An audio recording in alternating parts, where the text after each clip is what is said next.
পরম পুরুষ শ্রীরামকৃষ্ণ থেকে পাঠ করছি। শ্রী শ্রীরামকৃষ্ণ এবং শ্রী বিজয়কৃষ্ণের প্রথম সাক্ষাৎ। মেয়ের বিয়ে শেষ পর্যন্ত হিন্দু মতেই দিতে হলো কেশবকে। আহত ভুজঙ্গের মতো সে ফুঁসতে লাগলো। নববিধান নাম দিয়ে সে নূতন ব্রাহ্ম সমাজ চালু করলে। বিজয়ের দলে শিবনাথ শাস্ত্রী, আনন্দমোহন বসু আর দুর্গামোহন দাস। তারা স্থাপন করলে সাধারণ ব্রাহ্ম সমাজ।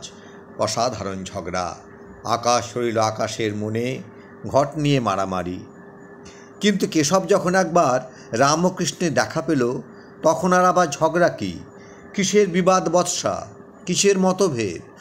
মনের মালিন্য মুছে গেল এক মুহূর্তে। বইতে লাগলো প্রসন্নতার মুক্ত বায়ু। চোখের সামনে জ্বলছে মূর্তিমান ব্রহ্মজ্ঞানাগ্নি। এই আগুনের কাছে আবার শত্রু মিত্র কি, মান অপমান কি, নিন্দাস্তুতি কি? শুধু নির্গলিত আনন্দ, অমৃতায়িত নির্মলতা। এ আর কেউ নয়, জাজ্জল্য দর্শন রামকৃষ্ণ, সর্বকামোৎ কল্পতরু, অহেতুক দয়ানিধি। এর খবর কি কেউ না দিয়ে থাকতে পারে? বিজয় গুরুর সন্ধানে বনে বনে ঘুরছে, সে একবার দেখে যাক রামকৃষ্ণকে। তাই কেশব লিখে পাঠালো, বন্ধু একবারটি দেখবে এসো, এমনটি তুমি আর দেখোনি। বিজয় ছুটে এলো খবর পেয়ে। এসে কি দেখলো কে জানে। রামকৃষ্ণের দুই পা বুকের মধ্যে চেপে ধরল। স্পর্শাতীতের জগতের স্পর্শমণিকে খুঁজে পেয়েছে। দেখল সমস্ত জিজ্ঞাসার উত্তর বসে আছে, সমস্ত প্রশ্নের সমাধান, সমস্ত তর্কের নিষ্পত্তি, সমস্ত জটিলতার মীমাংসা, সমস্ত যাত্রার উত্তরণ।